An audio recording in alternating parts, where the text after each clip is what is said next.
Hello everyone, this is Aditya Kesharwani. Welcome to my YouTube channel सैपिन tutorials. So basically बहुत सारे student HCU के preparation के लिए पूछ रहे थे। तो बेसिकली आज मैंने अपने सीनियर को इनवाइट किया है। बेसिकली उनकी एचसीयू में ऑल इंडिया रैंक 9 थी 2020 में। So first of all thank you भैया for coming in our channel. Welcome. So भैया अभी कैसा लग रहा है, आप एचसीयू में पढ़ रहे हो? सो मतलब एक साल ऑलमोस्ट खत्म होने को है, तो कैसा एक्सपीरियंस रहा अभी तक का? अ, सच कहूँ तो एक साल निकल गया और पता भी नहीं चला क्योंकि मैं खुद पता है कि ऑनलाइन का एक्सपीरियंस अलग है और ऑफलाइन का एक्सपीरियंस अलग है। तो हाँ, उसमें थोड़ा डिफरेंस है, बट हाँ, ओवरऑल मेरा एक्सपीरियंस काफ़ी अच्छा रहा और ओके। फैकल्टीज़ काफ़ी अच्छी हैं और काफ़ी हेल्पफुल भी हैं मोस्टली। और अ, हाँ, मतलब एक सा एक्सपीरियंस रहा है मेरा। एडमिन भी काफ़ी अच्छा है, तो मतलब हाँ, रिस्पॉन्सेज़ वगैरह सारे ठीक आते हैं। सो हाँ, मेरा एक्सपीरियंस ओवरऑल अच्छा है। ओके। सो भैया अभी मतलब एक महीना, ऑलमोस्ट सिर्फ एक महीना बचा है एचसीयू के पेपर में।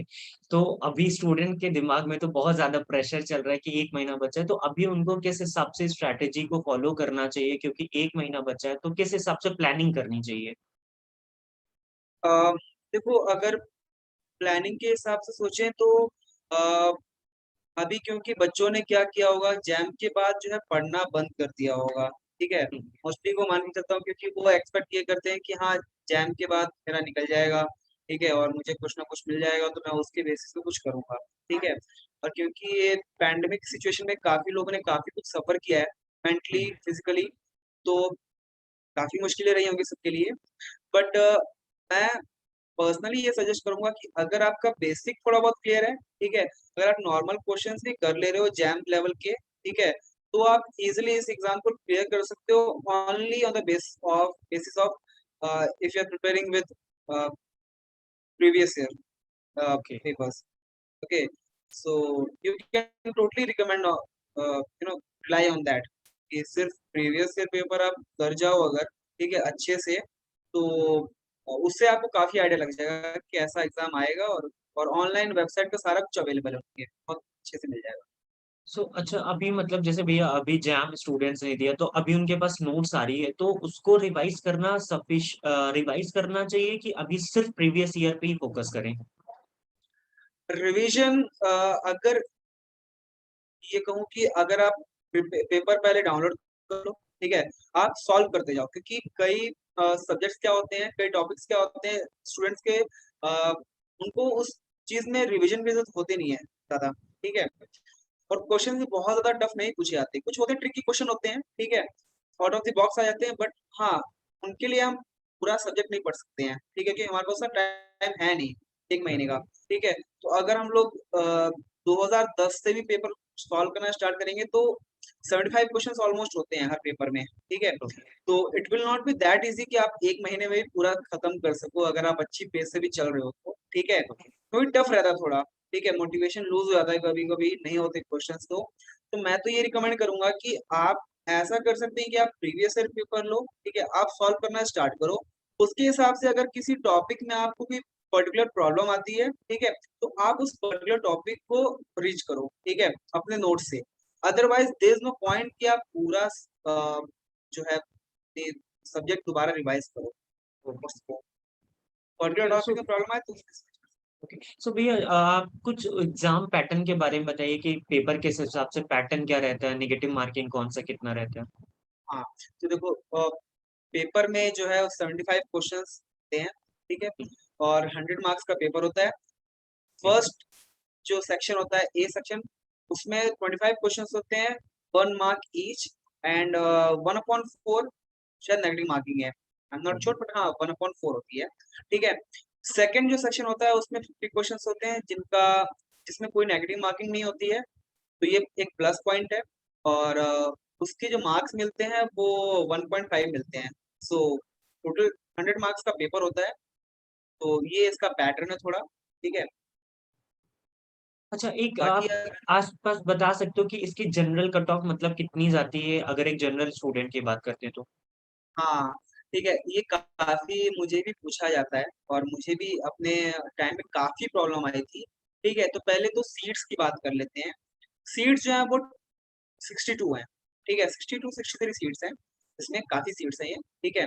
और अगर हम बात करें जनरल के लिए, ठीक है, तो जनरल में अगर आप टॉप 23 में आते हो, ठीक है, तब जो है वो आपको बहुत ज़्यादा प्रॉब्लम नहीं होगी, ठीक है। क्योंकि देखो होता ये है ना कि एचसीयू जो है वो साउथ एरिया में पड़ता है, साउथ इंडिया में पड़ता है, ठीक है। तो होता क्या है कि बच्चे बहुत कम प्रेफ़रेंस देते हैं, ठीक है। उसी के साथ-साथ सीयू सेट का भी एग्ज़ाम आ जाता है, अब तो ख़ैर वो शायद नहीं होगा, जामिया का भी हो जाता है और उसके बाद तुम्हारा अ, ये डीयू का भी होता है, जेएनयू का भी होता है, ठीक है? तो उसमें काफ़ी ये होता ये है कि कई बच्चे जो है ना वो छोड़ देते हैं, ठीक है? वो हाई रैंकर्स होते हैं।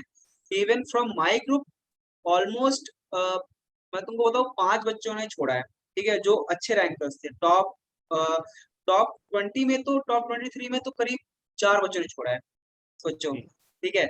तो उनका जेएनयू में हो गया था, तो वो जेएनयू में चले गए, ठीक है? तो ऐसे काफ़ी बच्चे हैं जो छोड़ देते हैं, तो आपके अगर मैं बात कहूँ कि डिपेंड करता है पेपर का पैटर्न कैसा है, मतलब उस साल पेपर कैसा, उसकी स्ट्रेंथ कितनी रही थी, टफ था कि ईज़ी था।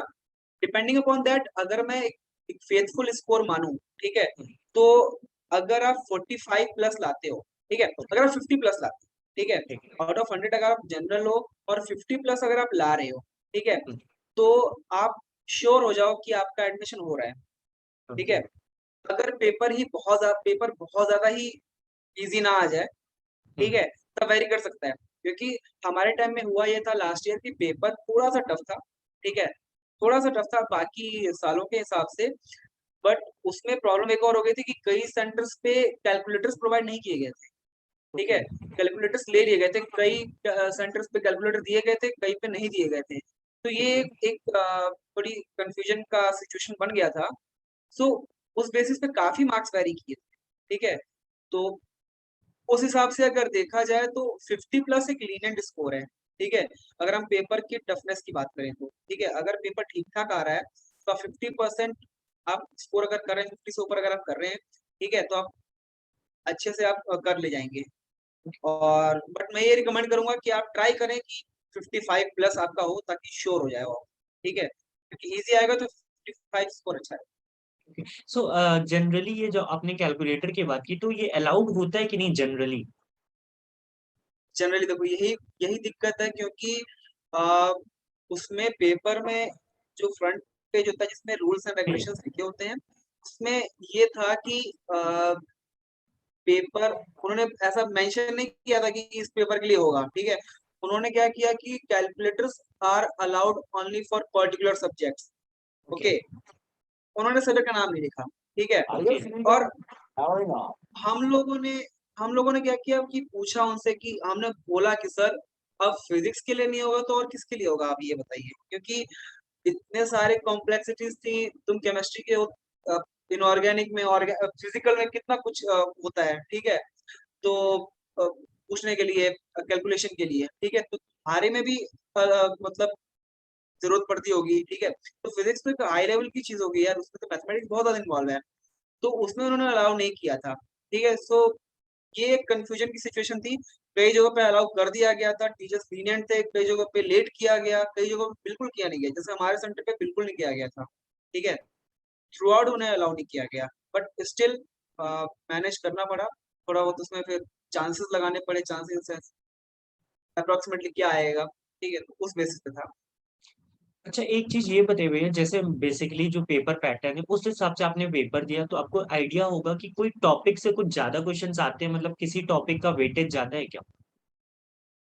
टॉपिक जैसे हर सब्जेक्ट मतलब हर पेपर में हम ये देखते हैं कि मैथमेटिकल, थर्मोडायनामिक्स और प्लस स्टैटिस्टिकल फिजिक्स और mechanics, quantum mechanics and EMT, ठीक है? ये 4-5 ऐसे सब्जेक्ट हैं, ठीक है? जिनसे काफ़ी कुछ पूछा जाता है, ठीक है?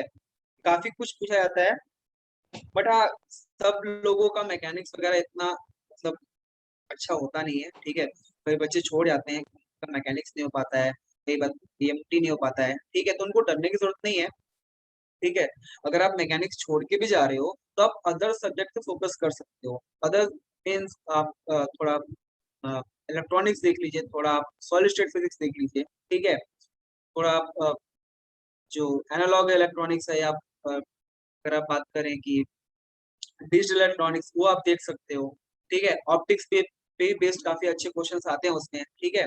तो काफी ठीक ठाक क्वेश्चन आते हैं, ऐसा कोई हाई लेवल का क्वेश्चन आपको नहीं आएगा, ठीक है। तो ये 4-5 सब्जेक्ट हैं जिनके अकॉर्डिंगली आप प्लान कर सकते हो। अगर आप मेजर सब्जेक्ट्स में से कोई आप छोड़ रहे हो, तो आपको ये करना पड़ेगा कि आप बाकी जो छोटे सब्जेक्ट्स हैं, ठीक है, जो थोड़ा कम मार्किंग रखते हैं, जो हर जो प्रिपरेशन बंदा करता है उसको बहुत आइडिया हो जाता है, ठीक है। इस सब्जेक्ट में से काफी ज्यादा पूछा जा रहा है, ठीक है। तो वही पैटर्न ऑलमोस्ट हर यूनिवर्सिटी फॉलो करती है, क्योंकि वो बड़े सब्जेक्ट होते हैं, ठीक है। हर एंट्रेंस एग्जाम वही फॉलो करता है, ठीक है। तो उसके हिसाब से अकॉर्डिंगली आप बड़े सब्जेक्ट को अगर छोड़ रहे हैं, ठीक है, तो आप छोटे में न्यूक्लियर फिजिक्स हो गया, ठीक है, आप उसको कर रही है, ठीक है। काफी क्वेश्चन डायरेक्ट पूछे जाते हैं, ठीक है, फॉर्मूला बेस्ड, फिर हार्ड नहीं होता। अच्छा भैया, इस समय सबसे ज़्यादा क्वेश्चन मुझसे ये पूछा जा रहा है, अभी क्या है एनआईटीज़ की काउंसलिंग चल रही है, तो अभी वो स्पेशल राउंड की काउंसलिंग, अभी तो टाइम चल रहा है, तो अभी एचसीयू के 1 महीना बाद पेपर है। सो कई बच्चे जैसे जिनको प्लेसमेंट वाइज़ वो सोच रहे हैं, तो क्योंकि क्वेश्चन यही राइज़ होता है कि भैया एनआईटी चले जाएँ कि एचसीयू या डीयू या बीएचयू। सो एचसीयू में क्या प्लेसमेंट का क्या सीन है? फिर देखो, तुम्हें भी पता है कि हुँ, एमएससी के बाद कोई भी जॉब आसानी से नहीं मिलते अगर हैं। आप पॉसिबल नहीं है, ठीक है। मतलब अगर आप जैसे वारंगल में एनआईटी टेक है, सॉरी एमएससी टेक है, तो 3 साल का क्या? कोर्स है, ठीक है। तो ये अगर आप कोर्स कर रहे हैं जियोलॉजी, एमएससी जियोलॉजी, जियो फिजिक्स, सॉरी, जी, एमएससी जियो फिजिक्स अगर आप ले रहे हो, ठीक है, तो ये एक प्रोफेशनल कोर्सेज हैं, ठीक है। इनके बेस से आपको जॉब मिल सकती है, इनकी एमएनसीज होती हैं। अब जियो फिजिक्स अगर आप करते हो, ठीक है, आईआईटी बॉम्बे में है, बीएचयू में है, और एक अपनी एम आई, सॉरी, धनबाद है, ठीक है, तो ओके, वहां पर है। तो वहां पर ये प्रोफेशनल कोर्सेज, वहां की जॉब प्लेसमेंट होती है, ठीक है। तो ये सब में आप स्कोप है प्लेसमेंट का।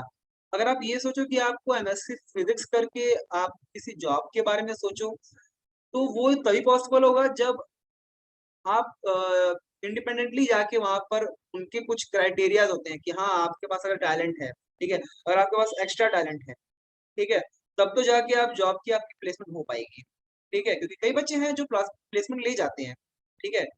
हमारे भी कॉलेज में जैसे हमने बीएससी किया था, तो वहां पर भी कई बच्चों ने एमएससी मैथ के थे, सॉरी बीएससी मैथ के थे, ठीक है, उन्होंने प्लेसमेंट लिए थे इसमें टीसीएस वगैरह में, ठीक है। तो हाँ, वो बैठे थे, तो उनका प्लेसमेंट हो गया था। तो आपके पास वो अलग अच्छा आपके एक पास चीज़ मतलब वैरायटीज मैं नहीं है। यहाँ पे ये पूछूँगा, जैसे कुछ एनआईटीज़ हैं जिनको मुझे आइडिया है, तो वहाँ पे जैसे कोचिंग इंस्टीट्यूट हो गया, वो सब आती है और कुछ मान लीजिए केमिस्ट्री की बात करते हो, फार्मास्यूटिकल इंडस्ट्रीज़ भी आती है।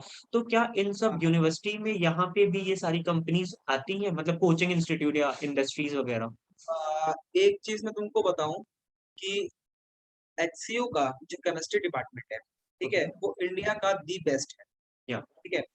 वो दी बेस्ट है, नो डाउट अबाउट दैट, ठीक है। इवन वर्ल्ड रैंकिंग्स में भी उसका बेस्ट परफॉर्मेंस है, ठीक है। इवन जो लाइफ साइंसेज है वहाँ का, ठीक है, वो इंडिया में दी बेस्ट है, ठीक है। उसका कोई कंपैरिजन ही नहीं है। तो अब मुझे ऑन कैंपस तो मैं ऑब्वियसली नहीं गया हूँ, तो इतना मुझे आइडिया नहीं है कि हाँ, होता है कि नहीं, ठीक है। बट हाँ, काफी कुछ वहां पर इनोवेटिव आइडियाज, जैसे अगर आपके पास कोई इनोवेटिव आइडिया है, ठीक है, एंटरप्रेन्योरशिप अगर आप करना चाहते हो, तो उसके लिए एक पूरा अलग सेल है, ठीक है, पूरा अलग डिपार्टमेंट है। आप एंटरप्रेन्योरशिप आप कर सकते हो, कोई अगर आपके पास आइडिया है, ठीक है। बट हाँ, प्लेसमेंट्स का मुझे बहुत ज्यादा आइडिया तो नहीं है, बट हाँ, आई एम श्योर कि, क्योंकि अगर आप ऐसे इंस्टीट्यूट की बात करें जो अपने फील्ड में बेस्ट है, केमिस्ट्री में, फिजिक्स में, और इवन लाइफ साइंस में, ठीक है, तो आप श्योर शॉट मान के चल सकते हो कि हाँ, वहाँ प्लेसमेंट के काफी चांसेस होंगे, ठीक है। बट हाँ, पर्टिकुलरली आप अगर प्लेसमेंट का ही सोच के आ रहे हैं, ठीक है, तो आपको फिजिक्स के अलावा, केमिस्ट्री के अलावा भी आपको काफी चीजें आनी चाहिए, ठीक है। जस्ट लाइक कोडिंग वगैरह, क्योंकि एनआईटीज़ में एग्जैक्टली, भी यही एग्जैक्टली। मतलब इस समय मैं फेस कर रहा हूँ, मेरा प्लेसमेंट ग्रुप है, तो अभी तक तो मेरे लिए ऐसा कोई आया तो नहीं, बस लिखा होता है MSc students are eligible, but हमें कोडिंग आती ही नहीं, तो कोई मतलब नहीं है हमारे लिए। एग्जैक्टली वही मैं चीज तुमको बोल रहा हूँ कि तुम्हारे पास एक्स्ट्रा करिकुलर, तुम्हारे पास जो एक्स्ट्रा काफी कुछ तुम्हारे को नॉलेज होनी चाहिए, ठीक है, रिलेटेड। अच्छा, कुछ अब्रॉड से रिलेटेड बातें भी होती हैं एचसीयू से रिलेटेड, मतलब मैंने भी सुन रखा है कि वहाँ पे रिकमेंडेशन शायद ईज़िली तरीके से, मतलब मैंने जो सुन रखा है, सो ये कितना सच है? ये इतना सच है कि देखो ये फैकल्टीज के ऊपर डिपेंड करता है, ठीक है। फैकल्टीज के ऊपर डिपेंड करता है कि वो आपको उनकी पहुंच कितनी है, ठीक है। ओके, तो ये टोटली तुम्हारे पे डिपेंड नहीं करता है। जैसे देखो कई यूनिवर्सिटीज ये शो करते हैं कि हमारा इनके साथ टाई अप है, हमारा उनके साथ टाई अप है, ठीक है। वो टाई अप किसी काम नहीं आता है, ठीक है। क्यों? क्योंकि वो जब स्टूडेंट एक्सचेंज की बात होती है ना, तो वो हार्डली 2 या 3 बच्चों को ले आते हैं, ठीक है। पूरे अगर हम पीएचडी, वो ऐसा होता है कि अगर आप एक पास आपके पास मेल आएगा, कुछ वैकेंसी होगी, मान लो पीएचडी स्टूडेंट्स, अगर कोई अभी रिसेंटली ऑस्ट्रेलिया की जो नेशनल यूनिवर्सिटी है, ठीक है, तो वहाँ की मतलब वर्ल्ड में फेमस है, ठीक है। तो वहाँ की यूनिवर्सिटी का आया था कि हाँ, फिजिक्स के इस पर्टिकुलर डिपार्टमेंट में रिसर्च एरिया में 2 स्टूडेंट्स की रिक्वायरमेंट है, ठीक है। ओके। 2 स्टूडेंट्स को हम अलाउ कर सकते हैं, परमिशन मिल सकती है, जैसा भी हो, ठीक है। तो वो उसके अकॉर्डिंगली आप फॉर्म भर सकते हैं, ठीक है। बट आप रिकमेंडेशन की बात करो तो रिकमेंडेशन, हाँ, टीचर्स जो है अगर आपके पास, जैसे मैंने बताया टीचर्स काफ़ी हेल्पफुल हैं, ठीक है, मोस्टली टीचर्स काफ़ी अच्छे हैं, ठीक है, और उनकी पहुँच भी काफ़ी अच्छी, पहुँच इन द सेंस उन्होंने काफ़ी अच्छी जगह से अपनी पोस्ट ऑफ पे। ये कह सकते हैं कि masters sorry PhD, post doc कर रखा है, ठीक है, and everyone is highly renowned, बिल्कुल। ठीक है। हमारे कई प्रोफेसर्स हैं केमिस्ट्री डिपार्टमेंट के, फिजिक्स डिपार्टमेंट के, जो टॉप 100 साइंटिस्ट में आए हैं अभी रिसेंटली या इंडिया के, एग्ज़ैक्टली, या ठीक है। सो वो बहुत बड़ी अचीवमेंट है और वो बहुत डाउन टू अर्थ है यार, ठीक है, बहुत ज़्यादा डाउन टू अर्थ है वो, ठीक है। ओके। तो मेरे को भी कई ऐसी प्रॉब्लम आई थी जिन्होंने मतलब सर ने मुझे पर्सनली मेल करके बोला कि आप, और वो टॉप 100 साइंटिस्ट में है। ये बहुत बड़ी बात है कि आपको इतना बड़ा इंसान आपको मेल कर रहा है कि बेटा आपकी ये प्रॉब्लम है, ठीक है, आप ये कर सकते हो, ठीक है। तो टीचर्स काफ़ी हेल्पफुल हैं, ठीक है। टीचर की काफ़ी अच्छी रिकमेंडेशन वो देते हैं। आपको अगर जर्मनी जाना है, अगर आप बस के लिए जाना है, ठीक है, हुँ।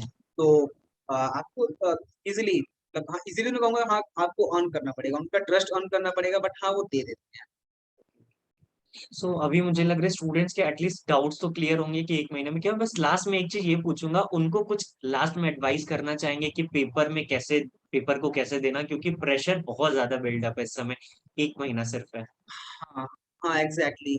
और एक और चीज़ तुम अगर पूछो कि तुम्हारे क्वेश्चन का एक आंसर मैंने दिया शायद, एनआईटीज़ को प्रेफ़र करें या एचसीयू को प्रेफ़र करें? तो मैं ये बोलूँगा कि अगर आप डेडिकेटेड हो, ठीक है, हुँ, कि अ, मुझे रिसर्च में जाना है, ठीक है, तो मैं ये तुमको बताऊँ कि एचसीयू की क्या इमेज है। एचसीयू को रिसर्च इंस्टीट्यूट बोला जाता है, रिसर्च इंस्टीट्यूट ऑफ इंडिया, ठीक है? क्योंकि यहाँ पर जो बैचलर्स हैं वो नहीं है, ठीक है? यहाँ तो या तो सिर्फ़ आईएमएससी यानी इंटीग्रेटेड पीजी है, ठीक है? या पीएचडी है, ठीक है? यहाँ पर बैचलर्स के बहुत कम कोर्सेज़ हैं, ठीक है? तो इसलिए रिसर्च बेसिस पे अगर आपको जाना है, ठीक है? अगर आपको फाइनेंशियल प्रॉब्लम है, ठीक है? हुँ, क्योंकि अब फीस बहुत कम है, ठीक है? तुम्हारी जितनी शायद 1 साल की फीस नहीं होगी, ठीक है? सिर्फ मैं कोर्स फीस की बात कर रहा हूँ, हॉस्टल छोड़ दो, ठीक है? कोर्स फीस नहीं होगी तुम्हारी, उतने में मेरी 2 साल की पीजी हो जाएगी, हॉस्टल प्लस कोर्स सारा कुछ, ठीक है? सर आपको फाइनेंशियल प्रॉब्लम है, अगर आप ये चाहते हो कि आप फाइनेंशियली स्ट्रेंथन रहे, ठीक है? ऐसा कोई प्रॉब्लम ना है फाइनेंशियली, ठीक है? प्लस अगर आप हाइली डेडिकेटेड हो एक रिसर्च के लिए, ठीक है? तो अगर आपको एचयू मिलता है, ठीक है? हुँ, तो आपको ज़रूर उसमें जाना चाहिए, ठीक हुँ। है? कई बच्चे आए हैं, छोड़ के एनआईटीज़ छोड़ के आए हैं, वो एचयू में आए हैं, ठीक है? एक्चुअली कई मैं भी पीजी छोड़ नोटिस के कर आए रहा हैं, हूँ कि एनआईटीज़ में फीस बहुत ज़्यादा है। मतलब मैं खुद, मतलब बहुत ज़्यादा मुझे, है यार। मतलब एक मैं जब आईआईटी जैम की प्रिपरेशन कर रहा था, फीस तो कभी देखी ही नहीं। पहले तो बस आईआईटी एनआईटी दिख रहा था, और जब एग्ज़ैक्टली। एडमिशन हो गया तो उसके बाद मैंने फीस देखी, मुझे मतलब इतना ट्रस्ट ही नहीं हुआ यार, एनआईटीज़ में इतनी फीस, प्लस वहाँ पे स्कॉलरशिप नहीं मिलती है। हाँ, ठीक है, स्कॉलरशिप। सबसे दिक्कत हाँ, ये एक है। और तुमको स्कॉलरशिप का तुमको बताऊँ, ठीक है? हमारे यहाँ एक अभी लास्ट ईयर स्टार्ट हुआ था डीएजी, टैग, ठीक है? ओके, डिजिटल एक्सेस ग्रांटेड, ठीक है? तो उसमें क्या है कि जो 600 बच्चे हैं यूनिवर्सिटी के जो थोड़ी फाइनेंशियली वीक हैं, ठीक है? उनको पर मंथ ₹1000 दिए जाते हैं स्कॉलरशिप बेस पे, ठीक है? एमएससी के स्टूडेंट्स को। और और एक और है कि अभी रिसेंटली तुम्हें पता ही है कि हैदराबाद यूनिवर्सिटी जो है वो इंस्टीट्यूट ऑफ एमिनेंस है, ठीक है? तो उनको 1000 करोड़ रुपए एक्स्ट्रा फंड मिला है, ठीक है? कि आप अपने यूनिवर्सिटीज़ मतलब इंफ्रास्ट्रक्चर को आप बिल्ड करें, ठीक है? सो हर मतलब डिपार्टमेंट की अपनी मतलब जो है रेनोवेशन काफ़ी मतलब काफ़ी अच्छे से बूस्ट अप इंफ्रास्ट्रक्चर हो रहा है, लैब फैसिलिटीज़, ठीक है? काफ़ी अच्छे से प्रोवाइड की जा रही हैं, ठीक है? तो ओवरऑल जो पढ़ाई का एनवायरनमेंट है, ठीक है? बच्चों में बहुत ज़्यादा प्रेशर मतलब ऐसा बिल्ड नहीं होता है, ठीक है? कि बहुत ज़्यादा वो बिल्ड करें प्रेशर, ठीक है? कुछ टीचर्स एक्सेप्शंस हैं बट हाँ, हम ओवरऑल अगर मान के चलें तो काफ़ी अच्छा एनवायरनमेंट है as compare to any other NIT या आईआईटी इवन, ठीक है? अगर हम ओल्ड आईआईटीज़ को छोड़ दें, टॉप 3-4 जो हैं, ठीक है? उनको हम्म, छोड़ दें तो आप जेएनयू को चूज़ करिए, आप बीएचयू को चूज़ करिए, आप एक्सयू को चूज़ करिए, ठीक है? इवन मेरा फ़ोकस यही था कि मैं डीयू नहीं लूँगा, अगर मेरे को डीयू मिला भी, डीयू और एक्सयू में चूज़ करना मैं एक्सयू ही लूँगा, ठीक है? और होपफुली मुझे मिल भी गया, ठीक है? तो ये चीज़ें हैं कि आप ये दिमाग में रखें आप, ठीक है? और लास्ट मिनट टिप ये होगी कि आप पूरा फ़ोकस करें, आप प्रीवियस ईयर जितने सॉल्व कर सकें उतने करें, ठीक है? मैथमेटिकल में स्पेशल फंक्शंस पे काफ़ी ध्यान दें क्योंकि उसपे काफ़ी क्वेश्चंस पूछ लिए जाते हैं, ठीक है? तो ये एक चीज़ थोड़ा है। आई होप अभी सब स्टूडेंट के जितने भी डाउट्स आ रहे होंगे मन में अभी तो क्लियर हो चुके होंगे। एंड या अगर आपको कुछ और भी डाउट होता है तो आप कमेंट्स करना, हम ट्राई करेंगे कि उसका रिप्लाई कर सके। और मैं लास्ट में आपको थैंक यू बोलूंगा, आपने अपना टाइम दिया और इन सारे स्टूडेंट्स का फायदा हो सकता है। एग्ज़ैक्टली देखो स्टूडेंट का फ़ायदा रहे तो इससे मुझे बहुत खुशी होगी। प्लस एक और है कि मेरे पास प्रीवियस ईयर नोट्स और फिज़िक्स के रिलेटेड, आईआईटी जैम से रिलेटेड और नेट से रिलेटेड इवन जो एचसीयू के प्रीवियस ईयर कई के सॉल्यूशन भी हैं, मैं वो लिंक प्रोवाइड करूँगा तुम उसको या मैं श्योर शेयर डिस्क्रिप्शन। या ओके ओके, थैंक यू भैया फिर। करके हेल्प